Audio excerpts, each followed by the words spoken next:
enfin dañuy daal di ñëw aussi mbiru ki nga xam ne que moo di justement Azoura Fall laataa ñoo ñëwaat si nga xam ne que moo di la réduction ak tolluwaay wi ki nga xam ne que moo di Azoura Fall ba tey mi ngi devant li nga xam ne que moo di le viseur avant ñi jàpp ni arrêté nekk ñi jàpp ni arrêté wuñu ko enfin ban information bu bees na am si ki nga xam ne que moo di justement Azoura Fall suite ak li nga xam ne itam noonu la si procureur daal di taxawee ni ki démb pour daal di koy teg li nga xam ne que moo di loxo activer exactement la police des frontières. Oui, il a été localisé à Kaolack.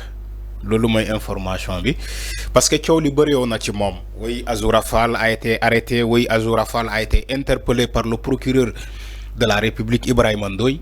Oui, Azoura Fall par-ci, Azoura Fall par ça. Qu'est-ce qu'il en est réellement? Mais l'information bi am demb Azoura Fall a été localisé à Kaolack.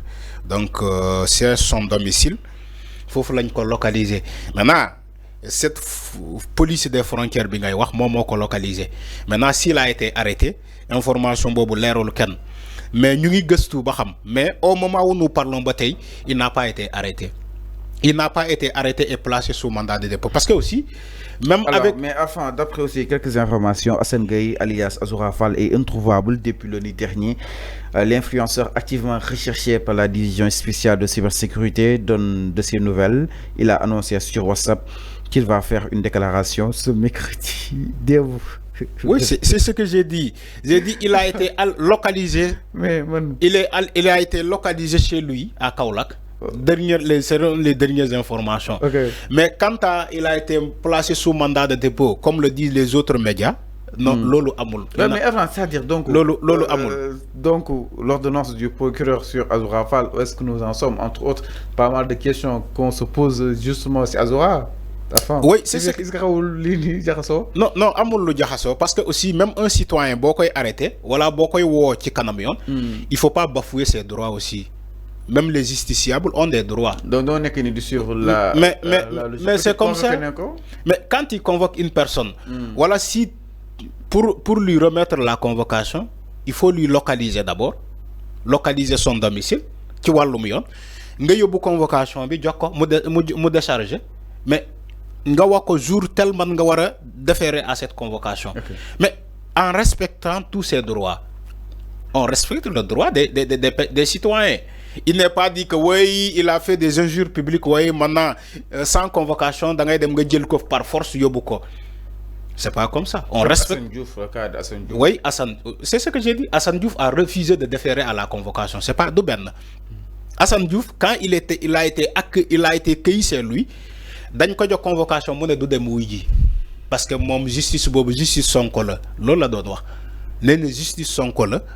Malgré la convocation qui lui a été remise, mon Assane Diouf n'est pas dedans. Moi, je dem kërëm jëli ko par force. Parce que lolu ça existe dans ci walum yoon un mandat d'amener par force. Si on te donne un mandat de comparution, nga ne do comparaître, mais lu ci top dañuy jox un mandat d'amener aux officiers de police judiciaire ñu dem jël que ça soit la police ou la gendarmerie, ñu dem jëli la. Mais on n'en est pas arrivé là avec Azoura Fall. Vous faites que Azoura Fall a fait une convocation de comparution, mais il doit déférer à cette convocation. En respectant bien au préalable ses droits. On ne bafouille pas les droits des citoyens quand même.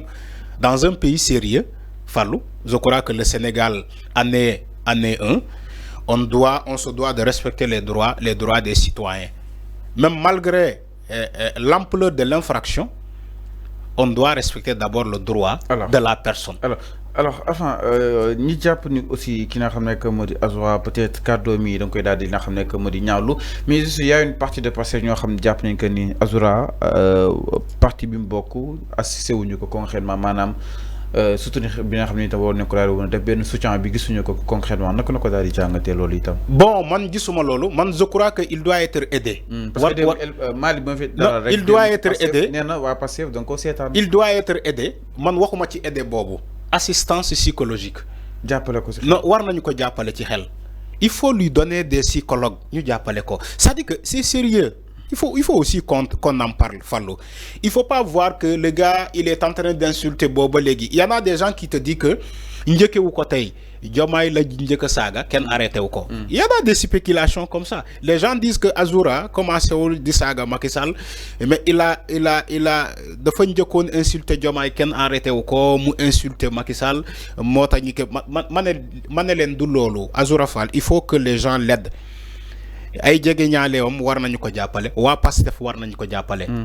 Parce que aussi quoi qu'on dise c'est un Baye Fall bu bokk ci ñoom Pastef Baye Fall bi doon xeex la cause défendre le projet Pastef Baye Fall Ousmane Sonko la comme on le dit mais waa Pastef aussi il faut que ñu jàppale ko canaliser ko ne ko Azoura ñun ñoo yor càkk yi instant yi nii moment bii nii ñun waa Pastef ñoo yor càkk yi waroo insulter bu fekkee dans le passé da nga doon saaga maintenant nga jàppale ñu jàppale Ousmane Sonko waratoo saaga léegi yow saaga waru la yow lu la war mooy nga jël réalisation Pastef yi di ko publier di ko fësal comme tous les membres de Pastef comme tous les militants de Pastef dañuy jël les réalisations actuelles de Pastef di ko publier ñi di ko rafetlu di ko liker mais pourquoi yow Azoura Fall tu peux pas faire la même chose moo tax ma ne la il doit bénéficier d'une assistance de ñoom waa Pastef ñoo ko war a jàppale ne ko mbër léegi waratoo saaga da ngay jël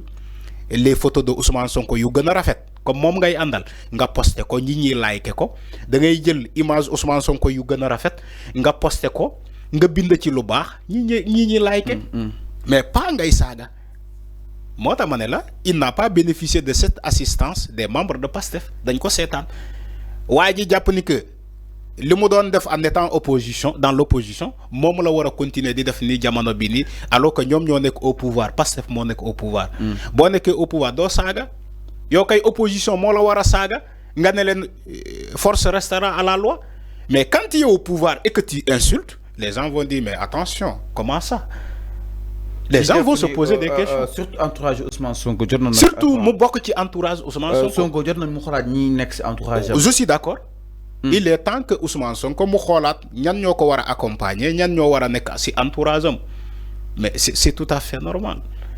Un politicien ou bien un premier ministre, je ne dis pas un politicien, je dis un premier ministre. Parce que le premier ministre, c'est une institution, c'est la primature. Il doit chercher des gens à qui collaborer.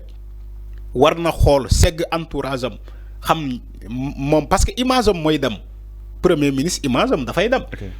Premier ministre surtout boo nekkee premier ministre bu mel ni Ousmane Sonko boo xamante ne faut tourner ñi critiquer l'opposition même boo defee lu baax ñu ne baaxul boo doxee ci tapis rouge ñu ne waroo dox ci tapis rouge. boo jëlee avion présidentiel ñu ne waroo jël.